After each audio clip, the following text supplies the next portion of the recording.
Serial की शुरुआत हो चुकी है जबरदस्त ट्विस्ट से।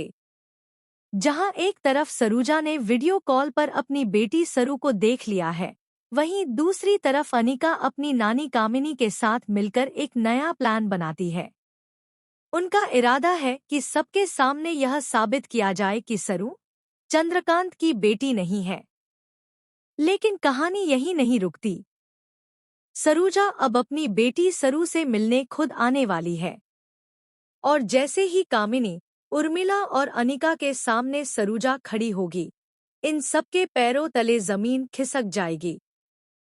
वहीं दूसरी ओर चंद्रकांत और सरू की खुशी का ठिकाना नहीं रहेगा।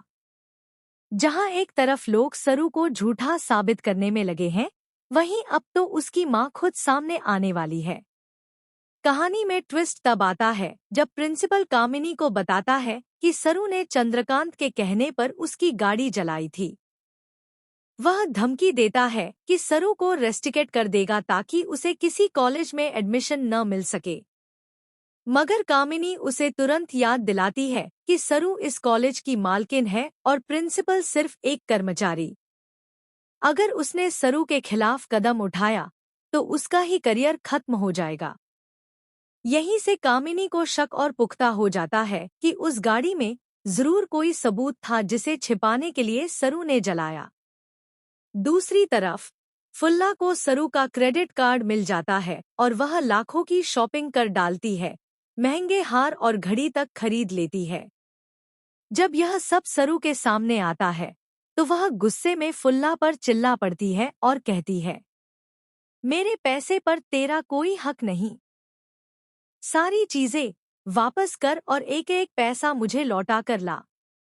फुल्ला गुस्से में जवाब देती है कि लहंगा वह खुद ही वापस करवा देगी और वहां से निकल जाती है। यह सब देखकर वेद हैरान रह जाता है और सोचता है, क्या सच में सरू बदल गई है? पहले प्रिंसिपल की गाड़ी जलाना और अब परिवार से इस तरह का व्यवहार करना। वहीं उर्मिला सरू से बेहद नाराज हो जाती है, लेकिन चंद्रकांत साफ कह देता है, ये मेरी बेटी है और इसे कोई नहीं रोकेगा। फिर आता है घर में बप्पा की पूजा का मौका। फंक्शन में उर्मिला की सहेलियां सरू की बेइज्जती करती हैं और कहती हैं, कल तक जो अंडर प्रिविलेज थी, आज वो कॉलेज की मालकिन बनी फिर रही है।